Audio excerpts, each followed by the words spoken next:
Muy buenas noches a todos, bienvenidos a Plan M, las 9 en punto de la noche, ya estamos en vivo hasta las 10, en un día con mucha información política. Habló nuevamente Cristina hace un ratito, está a full la presidenta todos los días haciendo actos y discursos, así que en un ratito vamos a estar analizando qué es lo que dijo la presidenta, porque habló mucho de precios cuidados, de la inflación, también volvió a hablar de la herencia, Cristina ya hablando de qué le va a dejar al próximo presidente a partir de diciembre del 2015. ¿Qué deja Cristina al próximo? Si es un país mejor o un país con muchas complicaciones. Por ejemplo, Cristina habló de que al próximo presidente le va a dejar el autoabastecimiento energético, algo que es muy polémico porque hay quienes dicen que no, Argentina va a tener déficit energético por varios años más y seguramente el próximo gobierno 2015-2019 va a tener que enfrentar ese problema durante los 4 años de gestión. También vamos a discutir un poco qué está pasando en el tablero político después de que UNEN pateó todo el tablero, ¿no? Se redefinió todo el tablero político. Está con nosotros Federico Aurelio, uno de los consultores justamente más consultados en la política,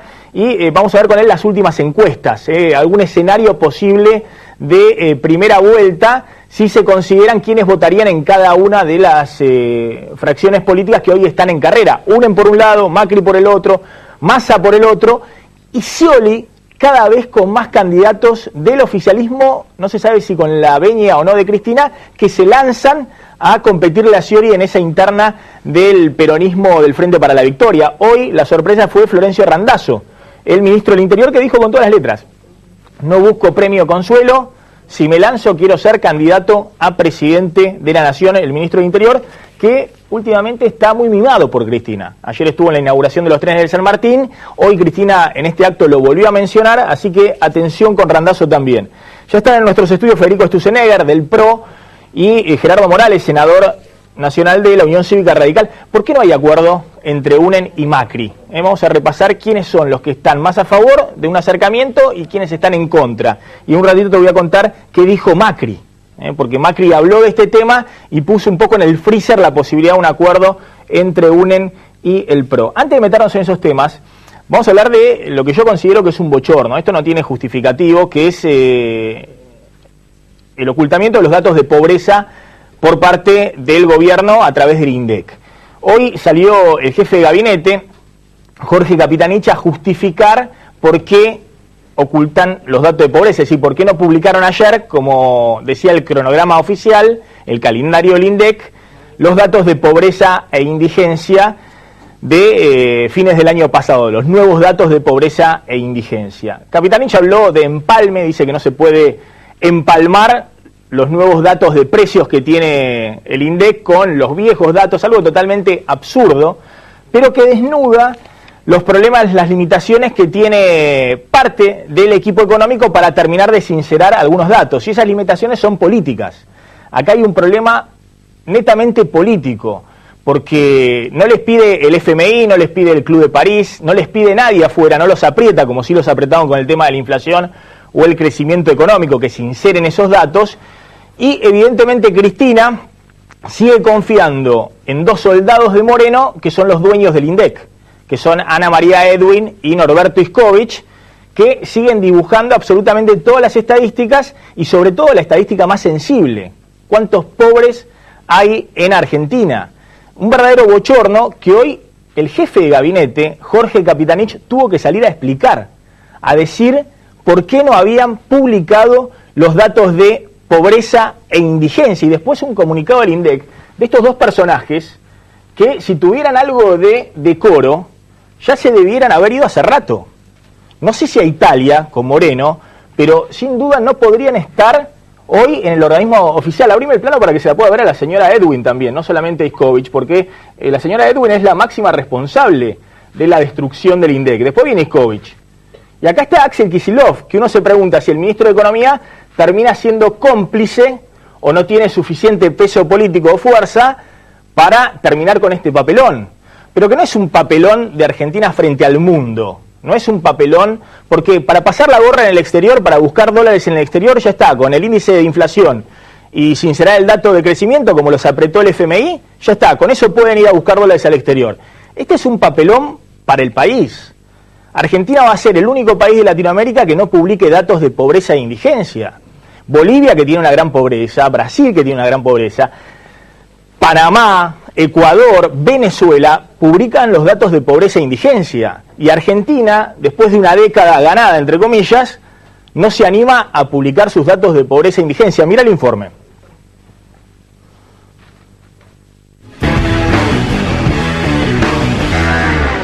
Dos meses y medio después de su creación, el nuevo INDEC se parece cada vez más al viejo. Después de difundir en marzo números de inflación más bajos y cuestionados, ahora el organismo decidió no dar a conocer los datos de pobreza e indigencia. Sin dar explicaciones y a último momento, Axel Kicillof suspendió la publicación de las cifras del segundo semestre de 2013. En enero, el INDEC ya había dejado de informar los valores de la canasta básica alimentaria y de la canasta básica total, que sirven para fijar los niveles de indigencia y pobreza. El jefe de gabinete, Jorge Capitanich, atribuyó la decisión de la Casa Rosada a problemas de empalme. ¿Por qué se discontinúa la serie? Primero, porque hay un problema de empalme, hay un problema metodológico y un problema de actualización. En ese contexto, cuando se dé nuevamente a conocer este índice, es porque se habrán resuelto los problemas metodológicos y de empalme para tener un nivel de medición adecuada respecto a los ingresos monetarios. Los últimos datos que se conocen son los del primer semestre de 2013. Según la medición oficial, la pobreza afecta solo al 4,7% de la población. Para la canasta imaginaria del INDEC, una familia tipo, matrimonio y 2 hijos, que perciba 1.783 pesos, no es pobre. Desde 2007, el organismo que fue intervenido durante la era Moreno aplicó a la canasta aumentos de precios del 9% anual, cuando la inflación fue siempre superior al 20%. Por eso, para el INDEC, la indigencia en Argentina está en vías de extinción. El año pasado solamente afectó al 1,4% de la población. Según las estadísticas oficiales, 787 pesos por mes le alcanzan a una familia tipo para estar por encima de la línea de indigencia. El silencio del gobierno sobre la pobreza sugiere que los cambios en el INDEC son forzados por el FMI, que exige un dato de inflación verosímil, y por falta de dólares, que obligó a sincerar el crecimiento para no pagar este año 3.000 millones de dólares a los dueños del cupón PBI. Pero el organismo sigue todavía hoy comandado por Ana María Edwin y Norberto Itzkovich, los funcionarios que destruyeron el INDEC por orden de Moreno. Bueno, cuando Capitanich habla de empalme, no hay que confundir, no es empome, es empalme. ¿Qué significa empalme en la jerga técnica, en la jerga de los economistas? Empalmar significa que las estadísticas que se empiezan a hacer a partir de enero de este año con los precios se tienen que empalmar con la serie histórica, es decir, las estadísticas que había anteriormente cuando el INDEC truchaba todos los números, cuando ponía datos de inflación siempre inferiores a 1% mensual, es decir, cuando daba inflación todos los años del 9,5%, cuando la inflación real era del 20, 25 para arriba. Lo que tiene que hacer el gobierno es tratar de empalmar, sin empomar a nadie, simplemente empalmar la serie donde truchaban todo con la serie nueva donde sinceran los datos. Eso lo hace cualquier estadístico que haya cursado primero y segundo año de la carrera. No hace falta cobrar una millonada en el INDEC, ni tener un buen sueldo, ni estar hace 20 años en un organismo público para después entregar todos los principios básicos de la ética, sino que simplemente con estudiar y ver cómo estaba la serie anterior y tratar de reconstruirla para atrás se puede hacer. Lo que tiene que hacer el gobierno es, justamente, a partir de acá que empezó a truchar los datos, 2007, que la pobreza había caído más o menos hasta el 25%, tiene que tratar de reconstruir toda esta serie, porque la pobreza no fue así para abajo, fue así para abajo en la serie del INDEC porque siguieron truchando todos los datos de la canasta de pobreza, que aumentaba todos los años 9% anual en precios, cuando tendría que aumentar 20-25% anual. Entonces tienen que reconstruir toda esta serie, tienen que empalmar lo nuevo de los precios, que es 2014 para adelante, con lo viejo, con todo lo que dibujaron. Esto es un problema metodológico que es muy sencillo de resolver, es cuestión de tener algo de vergüenza propia y también de tener voluntad política de cambiarlo. Fíjense, insistimos, cuál es la canasta de pobreza que hoy mide el INDEC, por eso ahora vamos a ver cuál es el número real de la pobreza. El INDEC está midiendo una pobreza en el país de solo 4,7%, este es el último dato de la canasta de pobreza de diciembre del 2013, pero esta medición la hicieron para el primer semestre del 2013, 4,7% de la población, Y la canasta de pobreza medida a diciembre de 2013, este dato lo publicaron a principios de enero, cuando evidentemente no tenían problemas de empalme, bueno, les daba 1.780 pesos por mes. Ya lo dijimos varias veces, desde esta perspectiva, alguien que gana 1.800 pesos, 1.900 pesos, para el INDEC no es pobre. Con lo cual, una persona que está, el marido desocupado, la señora trabaja en servicio doméstico, gana 2.000 pesos por mes, ya, aunque no cobren sus hijos la asignación por hijo, 460 pesos cada uno, ya no es pobre. Es decir, por eso te da que la pobreza es nada más que el 5% de la población. ¿Cuánto tendría que ser esta canasta si uno lo ajustara hacia atrás desde el 2007 con los precios reales, no con los precios truchos que estimó el INDEC? Bueno, se calcula que tendría que estar alrededor de 4.500 pesos mensuales, que es un poco el salario mínimo, más 2 asignaciones por hijo, más un poquito más. Entre 4.500 y 4.700 o 5.000 pesos mensuales la canasta de pobreza. Si uno hace eso, la pobreza total en el país es 25% de la población, 5 veces más del último dato publicado trucho por parte del INDEC. ¿Y qué pasa con la indigencia? Es más o menos lo mismo. La canasta de indigencia es la canasta básica de alimentos. El INDEC, el último dato que publicó en diciembre, cuando desvergonzadamente seguían publicando el dato, les daba 790 pesos para no ser indigente. Siempre estamos hablando de una familia tipo, matrimonio con 2 hijos, podían vivir y alimentarse para no ser indigente con 790 pesos por mes. Con lo cual les daba que la indigencia prácticamente era inexistente. Pues yo decía ayer, aunque en esa familia esté la mamá desocupada, el papá desocupado y simplemente cobren la asignación por hijo de los 2 chicos, 460 pesos cada uno, congelada del año pasado, ya no eran pobres, porque tenían 920 pesos por mes, entonces no eran indigentes, perdón. Porque para el INDEC ya, con cobrar las 2 asignaciones por hijo, aunque los 2 padres estuvieran desocupados, ya no eran indigentes. Bueno, este absurdo total, hoy el gobierno lo justificó a través de Capitanich y a través de el informe que publicó el INDEC de Edwin y Norberto Iscovich. La pregunta es, ¿cuánto duran estos funcionarios? Porque cuanto más tiempo pase con estos funcionarios al frente del INDEC, más se deslegitima la palabra del ministro de Economía. Pues el ministro de Economía, que viene de toda una formación social, si se quiere, de la centroizquierda o de la izquierda, y piensa que la política es transformar la realidad para mejorar la vida de los que menos tienen, con estos datos barren bajo la alfombra 9 millones de pobres. Y digo, hay que ser cara dura, porque hay pocos países en el mundo que barren bajo la pobreza, bajo la alfombra 9 millones de pobres. Hoy no lo hace nadie. Venezuela se acaba de comer que la inflación le saltó al 52% anual, lo publican y dicen vamos a hacer algo para encarar este problema.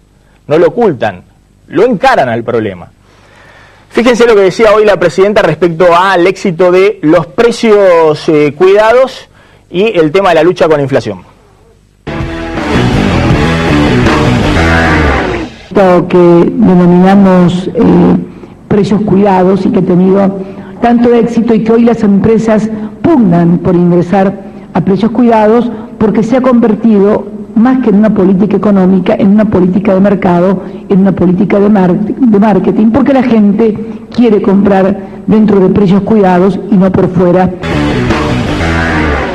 Bien, ya están con nosotros Federico Sturzenegger, el senador Gerardo Morales, gracias por venir. ¿Qué tal? Un gusto. Diputado del PRO, senador de la Unión Cívica Radical, de UNEN, así que ahora vamos a hablar del tema de UNEN. Pero me interesa una opinión sobre esto. Esto que dice Cristina es más o menos obvio. Si vos tenés precios cuidados, son mucho más baratos que el resto de los precios de la economía, todo el mundo va a tratar de encontrar esos precios cuidados.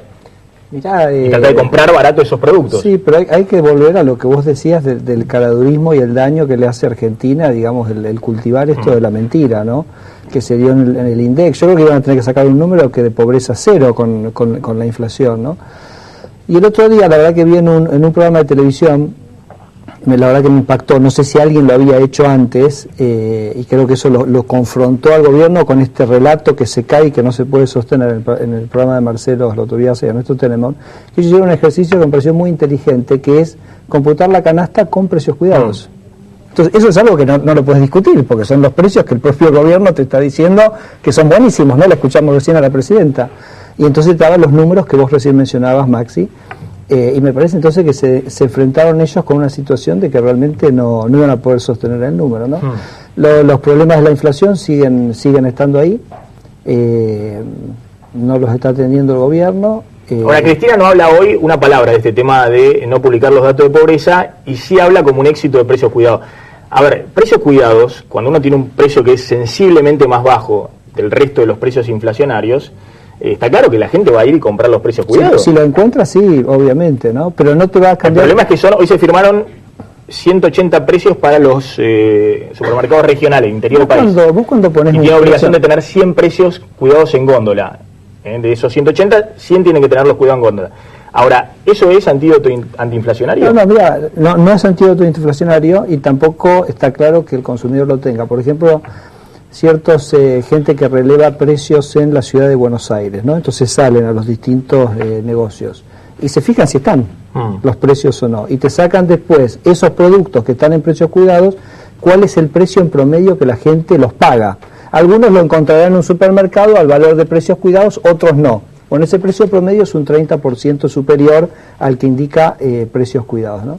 Pero la verdad que no, vos un precio por ahí podés hacer que por un tiempo un supermercado te lo venda a pérdida y lo puedas controlar. Ahora, si vos la fuente de la inflación, que sigue siendo lo mismo, Maxi, que siempre es la misma en todos los países, que es este gran déficit fiscal, producto de la ineficiencia de un gobierno que gasta el recurso de los argentinos en clientelismo, en corrupción, un déficit que crece, vos sabés que este año el déficit viene duplicado desde el año anterior, que genera una emisión monetaria muy fuerte, bueno, la inflación va a subir, quizás no te sube el precio cuidado, porque lográs pero te van a subir otros precios, ¿no? Entonces la inflación va a seguir.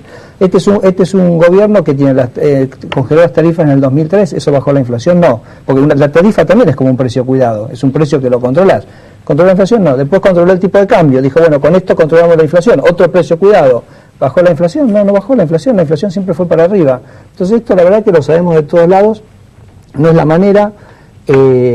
Siempre decimos, ¿no? Hay 5 países en el mundo que tienen inflación y son los que tienen este problema. Gobiernos ineficaces, gobiernos que cobran recursos, no les alcanza porque el dinero se canaliza, vaya a saber a dónde. A ver, si uno mira los datos, la verdad que el kirchnerismo bajó la pobreza fuertemente del 2001-2002, de la crisis se fue al 54%, la bajó hasta el 25% y uno tiene la sensación o 26%, y ahí se estacionó, desde el 2007-2008, cuando empieza la alta inflación.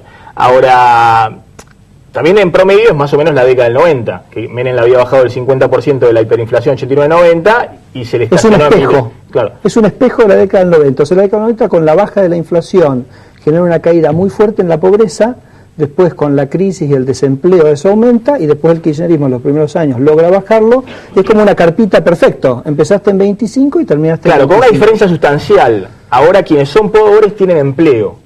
En los 90 quienes estaban en la pobreza eran desocupados, estaban desocupados, sobre todo después de 1995. Exacto. Es decir, este modelo ha creado empleo. Ahora la segunda tarea es ver cómo haces para mejorar la calidad de esos empleos, porque tenés 4 millones de personas precarizadas en negro que ganan menos de la mitad de los que están en blanco. Ahora Cristina podría perfectamente decir, miren, este es el estado de situación, es una situación donde hay empleo, bueno, queda para adelante tratar de perforar ese piso de la pobreza. No, está perfecto el análisis. La verdad que el kirchnerismo creó empleos entre el periodo 2003-2007. Ahora, si mirás el desempeño del empleo del 2007 para acá es pobrísimo. Prácticamente no hay creación de empleo en Argentina. Los números, te comento, los números de desempleo también están truchados, porque van cambiando. No quiero entrar en cosas técnicas, pero el número de desempleo tampoco se le puede creer absolutamente nada. Y bueno, ¿por qué se produce? Porque uno dice la comparación con otros países. Vos mirás Brasil, tomemos el año 90, ¿no? Donde empezó tu relato a hoy. Desde el 90 acá Brasil baja la pobreza a la mitad. Y Chile en esos 20 años baja la pobreza a 1/3. Ahora, ¿sabes cuál es el centro que tiene que ver con lo que vos decís, que es crear empleos de calidad, que es lo que necesitamos en este momento? Es la educación. Vos mirás, Chile y Brasil han tenido mejoras significativas en su nivel educativo. Y cuando vos mirás los países europeos en la posguerra, ¿cómo salieron? Con gente educada, con sistemas relativamente estables y generaron un proceso de crecimiento muy sostenible. Senador Gerardo Morales, senador de la Unión Cívica Radical, integrante de UNEN. ¿Es casi progresista Sturzenegger o está disfrazado? Bueno, antes de eso... Sturzenegger del PRO. Sturzenegger del PRO. Antes de esto, un dato. Nosotros pedimos, cuando nos visitó el jefe de gabinete, el dato de cuál era la composición del todos los precios cuidados, los productos de los precios cuidados en la canasta para medir pobreza e indigencia. El propio gobierno nos contesta que significan el 17% del total de bienes y servicios que integran, ¿no es cierto? Entonces, está ahí está el tema, no llega a ser una política antiinflacionaria, más aún si es que no se encuentran. No, pero aparte es mucha incidencia, supone que todos los pobres van a conseguir... El 83% de la composición de la canasta, ¿no es cierto?, tienen precios liberados, es decir, están con una inflación de un 30%, el porcentaje que se determine para este año, por arriba del 30%. Ahora, ¿cómo se entiende? Yo digo, Cristina no los echa a Edwin y a Iskovich, lo echó Moreno, que está en Italia, se saca a estos dos de encima, que de hecho Kicillof hace rato que quiere echarlo. Sí, la verdad en privado Kicillof dice, no lo soporto más, hay que echarlo, ¿por qué no los echa la verdad que a los dueños del INDEC? Guillermo Moreno, Edwin e Iskovich, porque han cometido el delito de falsear información. Es muy rigurosa la ley que establece el tema del secreto estadístico, ¿no es cierto? Y han vulnerado información. Hay denuncias penales que lamentablemente hay jueces que no han motorizado, pero tanto la CTA, ATE, INDEC, nosotros también desde el radicalismo hemos presentado denuncias penales. La verdad que han cometido un delito, ¿no? Y el daño para el país es impresionante. Siempre lo mencionamos. Vos lo dijiste, empezaron a truchar en el año 2007. En el 2007 teníamos prácticamente el mismo riesgo país que Brasil. Y hoy tenemos un riesgo país que 5 veces. Por eso ahora, si hay que, por ejemplo, pagar Repsol, terminamos pagando una tasa del 8,75 y no, que te he escuchado a vos también decirlo acá, la tasa de Bolivia, la tasa, ¿no?, de Uruguay, que son muchísimo más bajas. Entonces, ese costo, ¿quién lo paga? Ahora vamos a hablar de eso, porque ustedes estaban muy en contra, votaron en contra de la estatización de YPF, pero en esta madrugada anoche se abstuvieron de la expropiación. Bueno, hay quienes dicen que hay un pacto entre Cristina y Macri y que parte de ese pacto fue la abstención de ustedes en la votación de la expropiación. No se ría tanto porque es grave el tema, no es para reírse. Por ahí ¿Hay alguna posibilidad de que se acerquen UNEN y el PRO de Mauricio Macri? No, nosotros estamos dando los primeros pasos para construir una fuerza política con dirigentes y partidos políticos que tenemos alguna coherencia ideológica en un espacio, y la verdad que la aparición del debate de Macri sí o Macri no nos perjudica mucho, obstaculiza el inicio de esto, que es un gran esfuerzo. Hemos trabajado muchos meses para llegar a esto. Hay que trabajar todavía mucho más y la verdad que nos genera mucho ruido y nosotros no queremos desacreditar ni nada, tenemos inclusive buena relación con muchos dirigentes del PRO. Macri se porta bien con muchos intendentes nuestros con los que ha hecho convenios, no queremos, ¿no es cierto?, entrar en ningún tipo de calificación de ese tipo, pero me parece que nosotros ya hemos tomado una decisión. Hay que darle institucionalidad al frente, hay que establecer una mesa directiva, hay que establecer reglas de funcionamiento.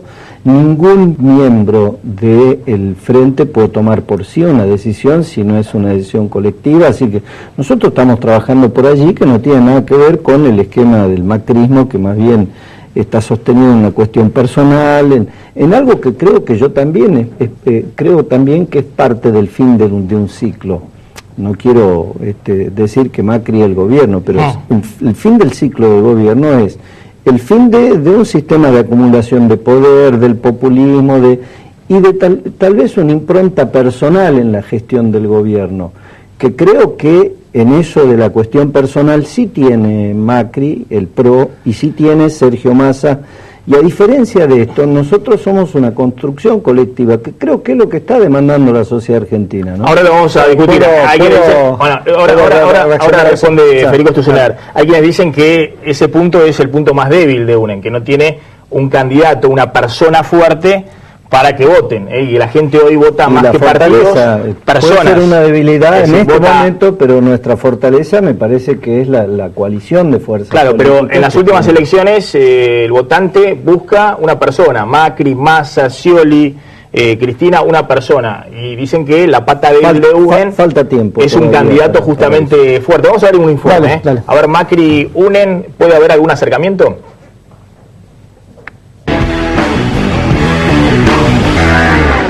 El lanzamiento del Frente Amplio UNEN en el Teatro Broadway provocó un sacudón en un tablero político que estaba copado por el peronismo. La alianza de 8 partidos que busca convertirse en la alternativa al PJ para 2015 abre interrogantes y disputas para las próximas presidenciales. La aparición de UNEN generó una réplica furiosa del gobierno nacional, que enseguida buscó ubicarlos como parte del pasado. Muchos de sus líderes o referentes tienen experiencia en el combate al narcotráfico porque han tenido a las fuerzas policiales como uno de sus miembros más activos de las bandas delictivas. A la inflación porque han experimentado en carne propia llevar al país a la hiperinflación o a la hiperrecesión. Y también, por supuesto, han experimentado la traición en carne propia. El Frente Amplio apunta a retener una parte de un electorado independiente que puede girar hacia Sergio Massa. Pero tiene sus contradicciones. Aunque busca captar el voto de centro-izquierda, nació tensionado por la figura de Mauricio Macri. Los dirigentes de UNEN se dividen entre los que quieren ir ya a un espacio común con la centroderecha y los que prefieren esperar. Yo siento que el pueblo quiere elegir entre todos los nuestros también a Macri. Y entonces hay que darle la oportunidad al pueblo que elija. La mayoría piensa que no alcanza para llegar al balotaje con la unidad de los que estuvieron en la presentación de esta semana. Macri está en el centro de la escena, pero sabe que sigue relegado en la guerra de encuestas que encabezan Massa y Daniel Scioli. El jefe de gobierno porteño necesita dar un salto para entrar a la segunda vuelta. Por eso decidió apuntar sus cañones contra su aliado de 2013, el líder del Frente Renovador. La campaña de la Juventud del PRO, que señala a Massa como un panqueque, anuncia una pelea impensada hasta hace poco. Los interrogantes no solo están en las filas de la oposición no pejotista, también el peronismo debe definir cómo encarará la batalla principal, y la Casa Rosada debe decidir si elige un Delfín o se declara presidente. Yo no voy a ser candidato a gobernador, yo no aspiro a tener por premio consuelo y voy a jugar la primaria abierta, simultánea y obligatoria dentro del Frente para la... ¿Va a jugar en la primaria presidencial o No, presidencial. Todos contra todos, la campaña electoral más larga ya comenzó. Fuerte lo de Florencio Randazzo, ahora lo vamos a comentar. Lleva a nuestros estudios también Víctor Santamaría, que es el secretario general del SUTER, del Sindicato de Encargados de Edificio, pero además es el presidente del PJ porteño, un cargo muy importante hoy en el peronismo. Gracias por venir, Santamaría. A ver, Diego, antes de seguir con Sturzenegger y con Gerardo Morales, a ver, mostrame el grado de amarillismo que tienen los dirigentes de UNEN. Esta es una genialidad de la gente de Infografía de la Nación en el día de hoy, que para medir quién está más lejos y más cerca de Macri en el espacio UNEN, los pintaron de amarillo. Le pusieron globitos arriba en realidad. Acá lo hicimos en amarillo. Bueno, este que debería estar Caraguán, ¿no? Este que debería estar todo amarillo, desde la punta del zapato hasta la punta de la cabeza, los Caraguán. Dirigente radical de Córdoba. El diputado radical por Córdoba. Uno de los promotores. La otra, Elisa Carrió, la escuchabas recién con la Nata hablando ayer, diciendo la necesidad de que Macri sea uno de los nuestros, ¿no? Y que el pueblo elija. Está como enamorada de Macri. A Lilita le agarran así, pasiones temporales. Ella dice que hace un sacrificio, pero bueno, para salvar a la República. Macri era su límite moral. Para arriba y ahora quiere acercar al UNEN, desunir al UNEN para acercarlo a Macri. Sí, dijo igual que no lo va a votar ella. Bueno, la pintamos bastante amarilla, hasta el cuello está Lilita con el amarillo pro. Después está Ernesto Sanz, que cuando habla en público dice que no hay que ir, pero cuando otros lo consultan se ve más permeable a la posibilidad de un acuerdo. Con Mauricio Macri, algunos dicen ya hay negociaciones entre el PRO y la UCR, bueno, no sé qué dirá Morales. El otro es Julio Cobos. Ya a nivel de la cintura le llega el amarillismo a Cobos cada vez más bajo. Un poquito menos, porque Cobos quiere ser candidato a presidente y bueno, quiere mandar en esa fórmula. Hay toda una propuesta también del PRO para alterar las PASO, para armar un esquema distinto que le permita al que pierda ser el candidato a vice de una posible alianza. Bueno, esos son todos aprontes, pero todavía no hay nada claro. Y después está Ricardo Alfonsín, que públicamente es muy duro en realidad, con esta posibilidad de una alianza, diciendo que lo que se está armando desde UNEN es la centroizquierda. En ese sentido tiene un poquito de amarillo acá en los talones. Parecido al discurso público de Alfonsín, es el de Margarita Stolbizer en realidad. Públicamente dice eso, aunque también aclaró, en el balotaje nos sentamos con todo. Con Altamira, con el PRO, con el que sea. Está bien, el balotaje no existe, digamos, el balotaje es ciencia ficción. Lo que pasa es que el tema es que hacen antes del balotaje, que hacen en la primaria. De hecho, bueno, Ricardo Alfonsín tiene experiencia, fue con de Narváez en la elección pasada, es decir, que ha mostrado que tiene versatilidad en ese aspecto. Un poquito los zapatitos de amarillo para Hermes Wiener, que duda si acercarse a Macri o no. No habla, por lo general, no habló tampoco en este caso. no dio definiciones por lo menos contundentes sobre ese acuerdo, pero se supone que tienen en sus filas, o se referencian en él, los sectores de Libre del Sur, que ayer estuvo Tumini acá, son los sectores más críticos de una posibilidad de una candidatura o de una alianza con Macri. Así que se supone que Wiener no está de acuerdo, pero no se sabe. Margarita Stolbizer, todos en contra. En contra, Tumini y Pino Solanas, que dice que es un escándalo. No sé si está tan lejos, pero dice que es una payasada por ahora. Pero bueno, no sé, falta mucho todavía. A mí lo que me preocupa, por eso le voy a preguntar ahora al senador Moreno, no me preocupa, al contrario. Es parte de la democracia y creo que así como el peronismo tiene esa versatilidad enorme para dejar de lado las ideologías y ir todos juntos en el tren del poder, tal vez podría hacerlo la oposición no peronista. Pero acá hay mucho radical, digamos, y a mí me han dicho en el macrismo que los diálogos entre Macri e intendentes radicales, así como Massa busca también intendentes radicales acá, pero en el caso de Macri es muy extendido el diálogo con intendentes radicales, buscando permanentemente entrar en las estructuras del macrismo. En algún momento pensó que lo iba a ir a buscar el peronismo no quiere ni oír hablar hoy de Macri, más allá de tenga a Santilli y a Ritondo, y entonces está buscando una estructura nacional que la sigue el radicalismo. Sí, y hay varios radicales que forman parte de las filas del PRO en la Ciudad de Buenos Aires, en el resto del país. Hay una frase del peronismo que te dice cualquier militante o dirigente, el problema es quién conduce. Claro. Bueno, ¿quién se saca el premio mayor? ¿Quién va a conducir esta alianza? Tanto si se limita a los integrantes, a estas 8 fuerzas que hoy lo integran, o si van a un espacio común, a una convergencia mayor con Mauricio Macri. ¿Quién conduce ese espacio? Mira, está Federico Aurelio, de la consultora de Julio Aurelio. Federico, gracias por venir. Ustedes hicieron algunas encuestas ya, ahora vamos a mostrar la encuesta de candidatos presidenciales que hicieron ustedes. Creo que en algún momento estaban encuestando para Scioli, al igual que Poliarquía, pero hicieron también una encuesta de posibles internas en las primarias abiertas, según se juntaran todos los candidatos de cada uno de los sectores, y eso les da que la mayor cantidad de votos en una interna abierta va a estar en el Frente para la Victoria, si se suman Randazzo, Scioli, Urribarri, Capitanich, todos como candidatos, Massa que va solo, después en el Frente Renovador con 22, después el Frente UNEN con 21-6, si se suman Wiener, Cobo, Sanz y Carrió, y después Macri que va solo. ¿Qué es esto? ¿Es una proyección de voto o es simplemente ver cómo se acomodarían cada uno de los partidos con el voto en la primaria? Bueno, en los distintos estudios que hacemos, a la hora de evaluar las intenciones de voto, las evaluamos de diversas maneras. Una de ellas es la que estamos viendo en casi todos los medios, que es preferencias individuales, en los cuales sabemos que hay por lo menos 2 fuerzas políticas, que son el Frente para la Victoria y UNEN, que tienen más de un precandidato. Hoy por hoy, el Frente Renovador tiene un solo candidato, que es Massa, y el PRO tiene un solo candidato, que es Macri.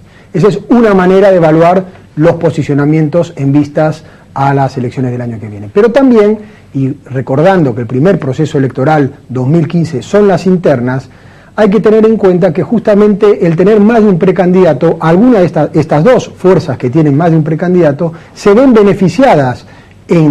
a ver beneficiadas en la interna de agosto, porque van a tener una sumatoria, que quizás no es una sumatoria plena de lo que suman cada uno de sus candidatos individuales, porque tienen indudablemente dentro de ellos algunas convergencias.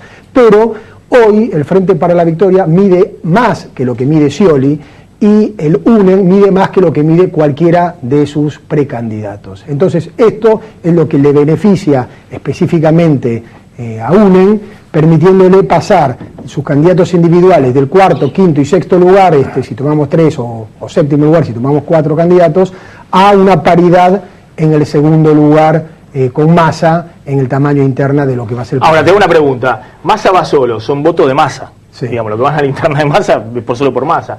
Macri va solo, son votos de Macri.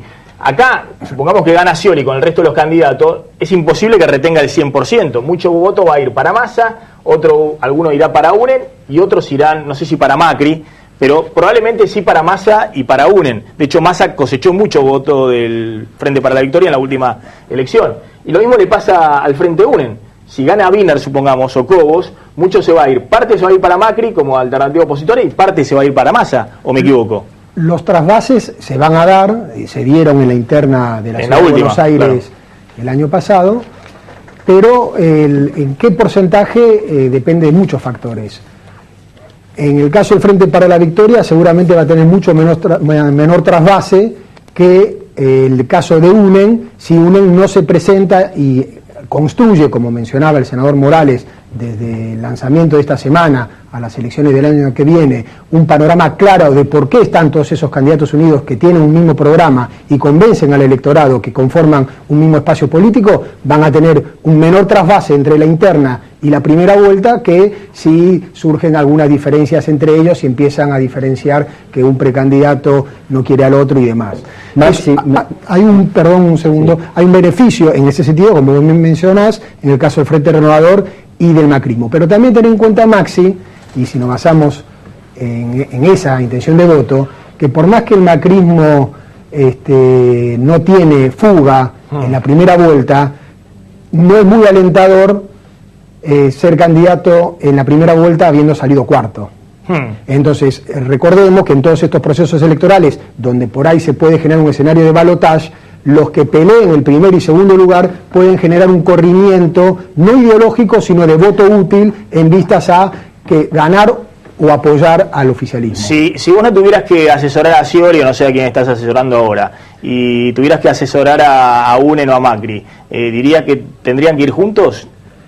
Yo creo que es un proceso... Pero no me conteste, digamos, pensando en asesorar a Scioli, como tendría que hacer eso, ¿no? Nosotros, por suerte, en la consultora tenemos una abanico muy grande de trabajos en todo el país. De hecho, hemos trabajado con el senador Morales mucho en Jujuy. Sí, con todo. Sabemos que Aurelio va con todo. Porque aparte, justamente, es un caso importante mencionar el tema de la territorialidad que tiene el radicalismo en vistas a lo que vimos en el 2013 y que seguramente se va a ver en el 2015, a diferencia del 2011, con varios candidatos que pueden ser gobernadores. Entonces ahí la atracción ya de abajo para arriba no va a ser tanto. Respecto a tu pregunta en particular, yo te diría que hay un proceso, una primera etapa. Yo recomendaría que en una primera etapa consolide UNEN su posicionamiento de estos 4 principales precandidatos, o 5 o 6 si lo ampliamos a Solanas y algún otro que quisiera ser candidato, para posteriormente, en vistas al resultado de esa consolidación, evaluar si es necesario una alianza posterior o no. Lo que sí te comento que por mediciones que estamos haciendo hoy, de la misma manera que es bastante sinérgico la sumatoria del UNEN de esos 4 precandidatos, hoy por hoy todavía el entrevistado no entiende claramente una potencial alianza con el PRO y no suman 21 más 12, 33. Suma más que 21, pero no suma todo lo que sumarían las 2 fuerzas juntas. Gerardo Morales. No, yo digo que en base a la experiencia del acuerdo con Francisco de Narváez, claro. No todo es suma matemática. Claro, no se produjo. El suma por un lado se te va por el otro. No se produjo. Yo creo que cometimos un gran error. Y yo justamente te quería interrumpir en el momento en que las PASO son una elección muy importante, porque el que queda cuarto en las PASO, nosotros nos costó remar con Ricardo de candidato y en el acuerdo con Francisco de Narváez, que sacamos 12 puntos, y mantener los 12 puntos hasta la elección, desde las primarias hasta la elección, nos costó un trabajo impresionante. Bajamos un poco, quedamos en 11 y pico, pero realmente tuvimos que remarla. Entonces, el que sale tercero y cuarto de la elección de las PASO, por eso, ojo con este dato, si nosotros salimos segundos, la suma del conglomerado, vamos a generar un efecto, y al que sale tercero y cuarto, porque se da el efecto voto útil, se da una serie de situaciones con las que es difícil afrontar. Entonces, con esto quiero decir 2 cosas. Primero, un acuerdo con Macri, desde UNEN, no hay suma matemática desde mi punto de vista, no sé, hay que medirlo al tema y hay que ver mediciones cualitativas inclusive y ver cómo va el tema, pero en base a la experiencia que tuvimos con Francisco de Narváez, nosotros tenemos que tener mucho cuidado en preservar un mínimo de coherencia y en construir una fuerza política y en realmente hacer lo que decimos, y que no sean fuerzas políticas que sean de plástico. Y con relación a lo que decía de las opciones personalistas basadas en improntas personales, como son la de Massa y la de Macri, digo, si Macri no existe, el PRO no existe. Si Massa no existe, el peronismo renovador no existe. Si Sanz y Cobos no existen, el radicalismo sí existe. Si Scioli y Randazzo no existen, el peronismo sí existe. Esto es lo que yo digo cuando hablo de las cuestiones personales, que no quiero ser peyorativo nada, sino estoy caracterizando cómo es un partido político de otro, ¿no? Bueno, yo creo que la explicación, digamos, del amarillismo que mostrabas en la placa tiene que ver con una palabra que usó Federico, que es la territorialidad. Y es la gran performance y lo bien que nosotros sentimos nos está yendo en el interior, no solo en la elección pasada, pues es que hoy tenemos un bloque que tiene más diputados del interior que de provincia de Buenos Aires y capital sumados. Lo hemos visto personalmente recorriendo el interior del país con Mauricio Macri. Entonces, te doy un ejemplo. Los dirigentes que tienen radicales, que tienen una visión general del país, que ven que, por ejemplo, en Mendoza el PRO sacó 26%, y entonces que una unión con el PRO claramente les garantiza volver a tener, ya sea un candidato del PRO o del radicalismo, la gobernación, y lo mismo en Córdoba, en Santa Fe, en Entre Ríos, en La Pampa, son los que de alguna manera generan, digamos, este cambio o este coqueteo de UNEN con el PRO. Entonces yo creo que es justamente la territorialidad, y fíjate que los dirigentes que tenés ahí, que más tienen conciencia de la territorialidad y tienen una visión conjunta del país, son los que más son progresistas, y los que aquellos tienen una visión quizás más ideológica, más restringida digamos en lo geográfico, son los que menos ven el beneficio. Ahora, ¿cuál es la visión que nosotros tenemos de cómo construimos, y contesto un poquito acá el tema del personalismo? ¿Cuál es el modelo nuestro? Romper el bipartidismo. Claro, el modelo nuestro es el Frente Amplio de Uruguay. O sea, vos tenés Uruguay, tenías dos partidos, los blancos y los colorados, tenías un partido del Frente Amplio, que aunque te parezca mentira, nos sentimos muy afines en muchas de las políticas que hacen. Nosotros creemos que cuando vos mirás el espectro de políticas que ha hecho el macrismo en la ciudad de Buenos Aires, en salud, en transporte público, en educación, la verdad que realmente es impresionante en términos del impacto social que han tenido las políticas. Bueno, en un momento la ciudadanía dijo, vamos a darle a este partido la posibilidad de conducir Montevideo, un periodo, un segundo periodo, y después en la República, en todo el país. El Partido de los Trabajadores en Brasil también creció de la misma manera. ¿Te acordás? Durante muchos años gobernó la ciudad de San Pablo antes de que el electorado le diera la oportunidad. Pero me estás contando toda esa experiencia de centro-izquierda, ustedes son de centro-derecha. Pero nosotros somos... Por decirlo delicadamente. Eso no es. Podemos decir, ¿cuál es el gobierno más progresista? ¿Cuál es el gobierno que más ha hecho por la educación en la República Argentina? ¿No? Entonces digo, hay que mirar las políticas. Pero desde el punto de vista de la construcción política, nuestra idea es una tercera vía, romper con el bipartidismo. Nosotros vamos a mantenernos coherentes en esa visión. Creo que Argentina dice, hay un grupo de gente que ha gobernado Argentina los últimos 30 años, necesita una oportunidad, una nueva alternativa, y hago el ejemplo del Frente Amplio y del Partido de los Trabajadores en Brasil, no solo porque tienen la misma génesis en el crecimiento del partido, sino porque son partidos que han generado muchos dirigentes que han sobrevivido a los primeros dirigentes de esos partidos. Líder se afilia al Frente Amplio UNEN en cualquier momento. Nuestro objetivo es volver a recuperar el voto que sí en la capital. Tendría que leer un poquito de literatura, ¿no? En la capital hay que admitir que la mitad el transporte público, la educación, que la mitad de los funcionarios, si no es más, del macrismo son radicales, y de hecho tomó mucho voto del radicalismo, pero bueno, esa es otra historia. Vuelvo al tema. Nosotros estamos en una construcción que nos ha costado mucho, nos va a seguir costando, y tenemos una gran apuesta a construir ahí una fuerza política que sea coherente, que exprese, diga la verdad y que tenga un proyecto de país. Digo, para cerrar el asunto, hoy Macri puso en el freezer la posibilidad de acercarse a UNEN. Sí, bueno, habló hoy en un foro empresario sobre el campo, sobre la ciudad, dijo, después de que se vote, nos tenemos que sentar todos. Ese fue el mensaje que dio. Dijo que viene una etapa de consenso, de diálogo, lo que dice la mayor parte de la oposición, y que hay que planificar políticas a largo plazo. Pero el mensaje que dejó sobre la posibilidad de una alianza es, después de que se vote, nos sentamos todos. Le quiero preguntar a Víctor Santamaría, y ahora voy a ir a hablar con él, el presidente del Partido Justicialista en la Ciudad de Buenos Aires. ¿Cómo evalúan ustedes? Gracias por venir. Muchas gracias a ustedes por invitarnos. ¿Cómo evalúan ustedes la irrupción en el escenario electoral de UNEN? Bueno, es una fuerza que ya se viene formando en la Ciudad de Buenos Aires hace bastante tiempo, no es nuevo, digamos. Claro. Sí tiene varios dirigentes interesantes, mucho para la Ciudad de Buenos Aires. Me parece que es una alternativa electoral que parte del pueblo de la Ciudad de Buenos Aires también le dio su voto. Y por supuesto creo que se avecina un escenario que es distinto al del año pasado. Si no es un escenario, se va a debatir más los temas nacionales por ahí que los temas de la Ciudad de Buenos Aires.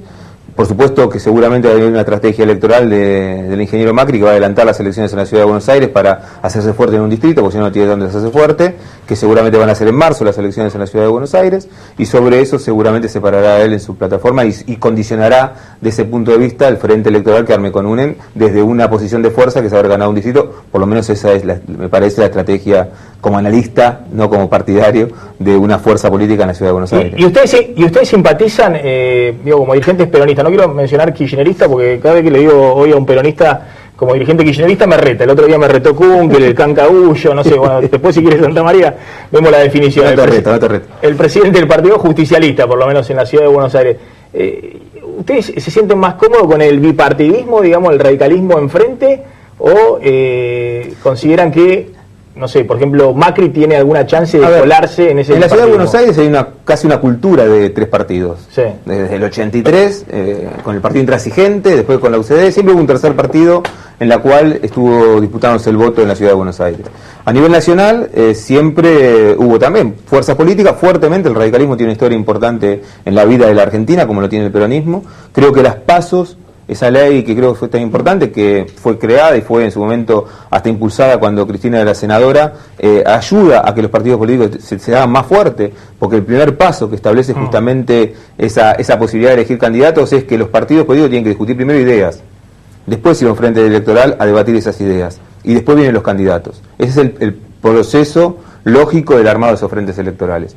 Creo que en el Frente para la Victoria en la Ciudad de Buenos Aires, como veíamos recién en la encuesta, tiene un perfil muy propio, tiene candidatos muy propios, tiene una lógica muy propia, y el que vaya a votar al Frente para la Victoria no va a ir porque es un frente nuevo que se arme, una cosa distinta, sino que ese electorado sabe lo que va a votar, con sus cosas positivas, con sus cosas negativas, en una nueva etapa en la cual tenemos que empezar a trabajar en la Ciudad de Buenos Aires también de una visión mucho más general. Y por supuesto creo que el radicalismo tiene que recuperar un porcentaje histórico de votos en la Ciudad de Buenos Aires que durante muchos años también fue perdiendo, pero creo que es un partido que tiene una base sólida, no solamente en la Ciudad de Buenos Aires, sino también a lo largo y ancho del país, que creo que le da también ese potencial en una alianza como UNEN, digamos, ¿no? A ver, señor Morales, espera un segundito. Federico, ¿hay alguna chance de que un candidato del oficialismo del Frente para la Victoria que no sea Scioli pueda competir en esta elección de pesos pesados? Hoy la sorpresa fue el lanzamiento de, lo veíamos en el informe, Florencio Randazzo. Dijo, yo no voy por el premio Consuelo, yo quiero ser candidato a presidente de la Nación. ¿Cómo andan las encuestas, Randazzo? Randazzo está muy bien, tiene un muy buen nivel de conocimiento a nivel nacional, tiene una imagen algo mejor inclusive que la gestión de gobierno, inclusive tiene su propia autonomía, no se mueve su imagen como se mueve el humor con la gestión de gobierno, así que es un dirigente que tiene una interesante trabajo para realizar en la interna, ¿no? Sí, pero ahí habría que sumarle... Ahí en la cuestión de la interna del Frente para la Victoria, claramente hoy liderada por Daniel Scioli, que es el dirigente de mejor imagen y de mayor nivel de conocimiento, no hay que olvidarse que está muy supeditado el posicionamiento del Frente para la Victoria al humor con la gestión de gobierno nacional y la gestión de gobiernos provinciales, donde el Frente para la Victoria hoy está gestionando, ¿no? Y hay que sumar los dos candidatos más que por ahí no sé si están medidos, que tiene que ver con Urtubey y con Julián Domínguez también. Sí, Urtubey, bueno, Uribarri creo que estaba en... Rossi... Sí, tenemos la encuesta 7, la de intención de voto a presidente de Aurelio, que está primero Massa, segundo Scioli, tercero Macri, después el conglomerado de UNEN. Ahora, en este escenario, claro, todos creen que el candidato del oficialismo va a ser Scioli. ¿Qué piensa el peronismo porteño? No, ¿qué pensamos? Es que este proyecto político que muchos dicen que hay un fin de ciclo, cada vez que el peronismo dice que hay un fin de ciclo, le contesta con 7 candidatos a presidente, con posibilidades de gobernar, con posibilidades de seguir creciendo, con posibilidades de ganar una elección. Me parece que lo que estábamos hablando claramente a nivel político es que a pesar de que muchos creen por terminar un ciclo, yo creo que al contrario, se fortalece un ciclo, hay una idea de seguir profundizando muchas de las cosas que se vienen haciendo. De hecho, cuando vemos los candidatos a presidente, vemos 7 compañeros que están predispuestos a jugar una presidencial y por supuesto con muchas ganas de ganar y con muchas ganas de triunfar. Ahora, la pregunta es, ¿Scioli puede ser el candidato continuador de este ciclo? Porque hay muchos kirchneristas que dicen que no. No, que Scioli es muy cercano a Macri o a Massa, que es más o menos ideológicamente todo lo mismo. No, yo creo que a Scioli se lo trató de poner siempre en ese sector. Creo que era demostrado con hechos de que no está en el sector, que forma parte de un proyecto político, más grado de lealtad que Scioli creo que no se lo puede pedir a nadie, y que él está trabajando en los mismos valores, en los mismos lineamientos que empezó Néstor en su momento y hoy que continúa Cristina. ¿Y Scioli puede ser elegido por Cristina? Es decir, Cristina ideológicamente, porque la verdad que han tenido una relación difícil en todos estos años, ¿no? En una gestión difícil. Ha habido desencuentros permanentes. Sí, a ver, todos se creen que la presidenta hace política hasta el 10 de diciembre del 2015.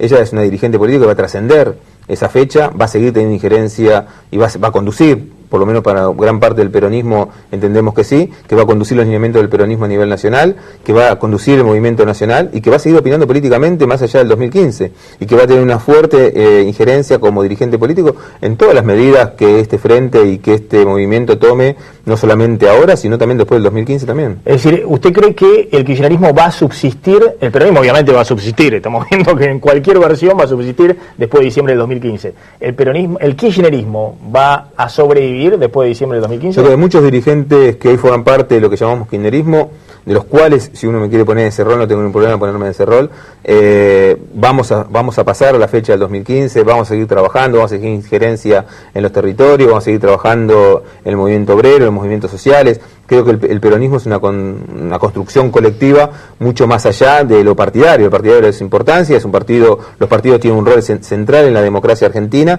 y eso es lo que venimos a fortalecer. Pero creo que nosotros trascendemos las propias barreras de nuestro propio partido y se lo dice una persona que acaba de ser electa hace muy pocos días, presidente del Partido Justicialista de la Ciudad de Buenos Aires. Te voy a hacer una tanda muy breve, simplemente para cerrar, Gerardo Morales.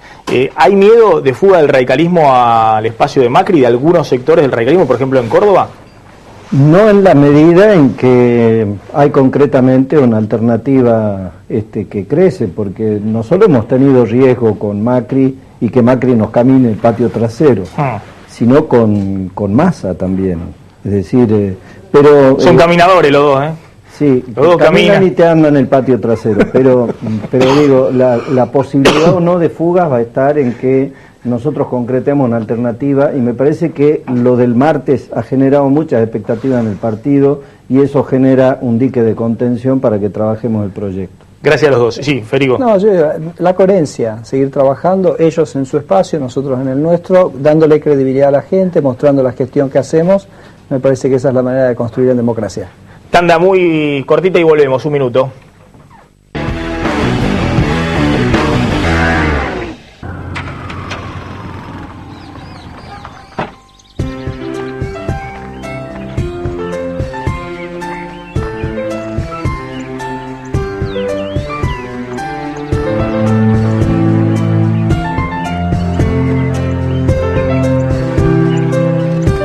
Colchones y somiers, Luna del Sur.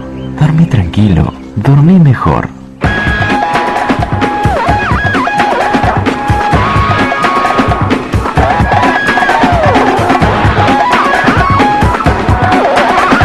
Varonil viste a Maxi Montenegro, Avenida Corrientes 2238 y Avenida de Mayo 790, Ciudad de Buenos Aires. La diferencia entre vestirse y ponerse ropa. Protege la salud de tu familia con APRES, cobertura médica. Desde 1974, brindando el más alto nivel en servicios médicos. Con el respaldo del Sanatorio Modelo Quilmes. Planes para empresas, planes directos, medicina laboral y por desregulación de tu obra social. Modernos centros médicos. Accede a un plan acorde a tus necesidades llamando al 0800-666-3640 o en www.apres.com.ar. APRES, yo te protejo. Relojes Feró, para marcar los momentos inolvidables. El mejor regalo para ella, para él y para vos. Con su colección de diseños exclusivos. Relojes Feró, adquiéralos en las joyerías y relojerías más importantes del país. Jacobi Cavallo Folgueiro Abogados. Obesidad, diabetes, Fundación DAT. Dirigida por la doctora Viviana Baranchuk. 4547-3877. Hace valer tu derecho a la excelencia. Universidad Metropolitana para la Educación y el Trabajo. Informate llamando al 0800 222 UMED, en www.umed.edu.ar o acercándote a Sarmiento 2037. Santa Fe, sinónimo de desarrollo de maquinaria agrícola de Argentina para el mundo. Aquí, como en todo el país, a la hora de renovar sus excedentes, las empresas piensan en el especialista, Adrián Mercado. El placer de operar con el que sabe. Seguimos con Víctor Santamaría, que es el secretario general del SUTER, del gremio de encargados de edificio, y además el presidente del peronismo en la ciudad de Buenos Aires. A ver, para cerrar el tema político, la idea es, Randazzo puede ser candidato, Urribarri puede ser candidato, ¿qué otros pueden ser candidatos en el espacio del oficialismo? Hay otros que Scioli, sí. Urtubey, Julián Domínguez, son también compañeros que pueden ser tranquilamente candidatos y representan, creo que todos representan este mismo proyecto. Yo creo que somos la otra contracara de UNEN, digamos, ¿no? Ellos son un frente electoral, que hay mucha pelea entre ellos y para hacerse ver levantan la presión de la pelea. Creo que en el caso nuestro no tenemos muchas peleas internas, tenemos pequeños matices, pequeñas diferencias, pero todos comulgamos detrás de un proyecto político, es el peronismo. Entonces creo que esa también es una diferencia en la cual seguramente la interna del Frente para la Victoria no va a ser la interna donde busquen que alguien le diga algo fuerte a otro candidato, porque la verdad es que tenemos matices, no tenemos grandes diferencias, si no estaríamos compartiendo como compartimos más de 10 años de construcción conjunta, ¿no? Digo yo una pregunta para Víctor Santamaría. Sí, el kirchnerismo en Capital ya se acostumbró a perder, no va a tener candidato, ¿cómo se preparan para esa elección? Porque nunca tuvieron candidatos ahí. No, esperemos que no sea una costumbre esta, porque hemos ganado con Cristina las elecciones también en la Ciudad de Buenos Aires. ¿Algún candidato? No, yo creo que lo que tenemos que garantizar nosotros es primero el Partido Justicialista y después el Frente para la Victoria, es canalizar y ser los que podamos hacer que muchos compañeros y muchas compañeras también participen y que puedan ser buenos candidatos para las elecciones que vienen. Vuelvo a repetir un tema que me parece importante tener en cuenta. Yo creo que el ingeniero Macri va a adelantar las elecciones en la Ciudad de Buenos Aires a marzo, y donde eso va también a acelerar todo el pero eso no le puede dar contra, ¿no? Porque no le arrastra su candidatura presidencial. No, porque no las puede unir. En la Ciudad de Buenos Aires se nació una ley el año pasado, que son las PASO de la Ciudad de Buenos Aires, que más parecido a las elecciones en Santa Fe o a las de Uruguay, más que las elecciones que las PASO nacionales, y creo que eso va a ayudar a querer instalarse más y intentar ir con un triunfo en la Ciudad de Buenos Aires que le permita condicionar el acuerdo con UNEN. Diego, una pregunta sobre el sindicalismo. Moyano vuelve a la Plaza de Mayo el próximo... Sí, es el 14 de mayo. El 14 de mayo, sí. Con la consigna de la inseguridad como tema principal, dijo, hay otros temas, puesta la ganancia de inflación. Bueno, ¿qué está pasando en el frente interno, digamos, de los sindicatos? Porque hubo dos sindicatos claves de la CGT oficialista que usted integra, que se fueron con Moyano en este paro y que le garantizaron la medida, ¿no? La UTA y la fraternidad. ¿Qué está pasando adentro del sindicalismo oficialista? A ver, las discusiones que tenemos nosotros dentro del Consejo Directivo de la CGT son las discusiones que venimos planteando hace mucho tiempo, inclusive cuando estaba Moyano, que tiene que ver con impuestos a las ganancias, que tiene que ver con el tema de las paritarias, que tiene que ver con el tema de la salud de los trabajadores. O sea, la agenda es la misma. Yo creo que lo que entendemos nosotros, como lo venimos haciendo hace mucho tiempo, que es el camino el diferente. Nosotros hemos encontrado en el camino de las paritarias la posibilidad de poder discutir aumentos salariales, condiciones de trabajo, en un lugar donde ese conflicto no salió a la calle, donde pudimos resolver ahí, cada vez que se planteaba alguna conflictividad de algún gremio en particular, en ese lugar de la mesa de negociación, la posibilidad de solucionar ese problema. Hemos tratado de discutir en el sistema de salud, que tiene muchas falencias, que tiene muchos errores, pero creo que hoy el sistema de la salud de la Argentina, en los últimos 10 años, debe ser el mejor. Cuando en los 90 las obras sociales vendían su patrimonio, hoy las obras sociales están creciendo en patrimonios, en hospitales, en sanatorios, en clínicas de atención médica. Por supuesto que todavía queda una agenda pendiente, a todos nos preocupa que algunos, aunque sea un monto menor, el 1, y pico por ciento creo de la población que tiene salario, le impacta el impuesto a las ganancias. Igual es un problema para resolver, pero me parece que lo tenemos que hacer en la mesa de diálogo, como lo venimos haciendo durante todos estos años, y creo que en todos estos años hemos conseguido, a través del diálogo con el gobierno nacional, resolver muchos de los problemas de los trabajadores argentinos. ¿Se puede unificar la última, en breve, se puede unificar la CGT? A nosotros nos gustaría, yo creo que a todos los que somos parte, a todos los trabajadores y trabajadoras argentinas, queremos una CGT unificada porque es lo que nos permite tener fuerza para negociar. Víctor Santamaría, gracias por haber venido esta noche a Plan M. Vamos volando la tanda y ya llega María O'Donnell a la pantalla de Canal 26. No te vayas.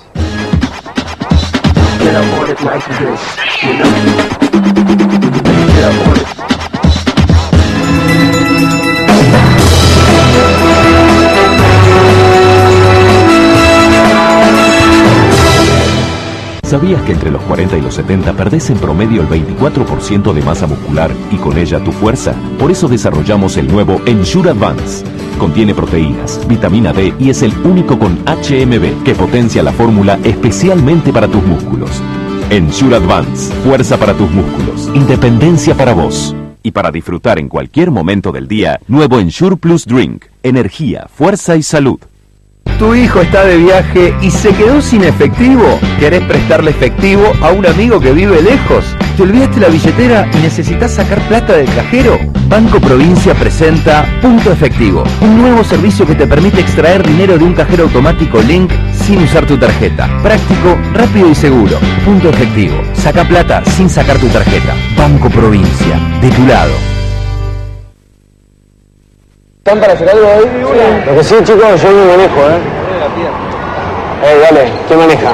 ¿Por qué nos cuesta tanto elegir un conductor designado? Si más o menos todos tenemos un rol designado. Si no está muy abajo la parrilla. ¿Cuánto es? Yo pues saco el cajero ¿Cómo estás cargando? ¿No querés salir con los chicos? Eso no está mal, yo creo en qué. ¿Alguna vez alguno fue al Garrochino acá? Sí. Bueno, ahí va uno que... Cada uno tiene su rol y todos podemos ser conductor designado. Si tomaste, no manejes. Quilmes, el sabor del encuentro. Vivamos responsablemente.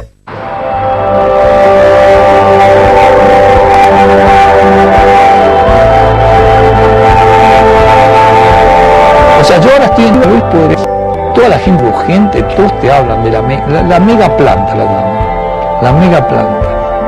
Fue un quiebre increíble, además de convencerme a mí y convencer al resto de la gente que nosotros lo podíamos hacer, ¿no? Porque realmente es de una magnitud increíble, ¿no?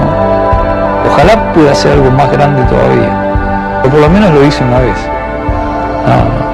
Un sueño.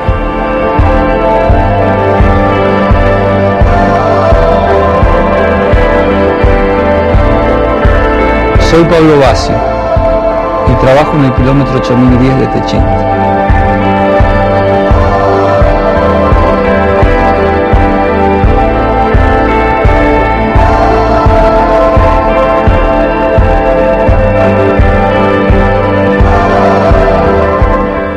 A partir de este momento, finaliza el horario apto para todo público. Ahora, cuidar tu colesterol es mucho más simple, manteniendo una vida saludable y con una cápsula diaria de Reulip 1000, que ayuda a nivelar el colesterol y bajar triglicéridos, porque contiene omega 3 de aceite de pescado. Toma lo bueno del pescado. Reulip 1000 de Laboratorios Rafo. ¿Sabías que entre los 40 y los 70 perdés en promedio el 24% de masa muscular y con ella tu fuerza? Por eso desarrollamos el nuevo Ensure Advance. Contiene proteínas, vitamina D y es el único con HMB que potencia la fórmula especialmente para tus músculos. Ensure Advance, fuerza para tus músculos, independencia para vos. Y para disfrutar en cualquier momento del día, nuevo Ensure Plus Drink, energía, fuerza y salud. Zaira, ¿tenés Telecentro Play? Sí, es genial. Puedo ver todo lo que quiero cuando quiero. Aparte, cuando viajo me conecto en el hotel desde la compu o la tablet y también desde mi celular. Puedo ver pelis, deportes, documentales, series. Es así, los que saben eligen Telecentro. Televisión más internet más telefonía y ahora con 10 megas Wi-Fi. Y Telecentro Play con más de 5.000 títulos disponibles. Llama ahora al 3969-2222. Telecentro.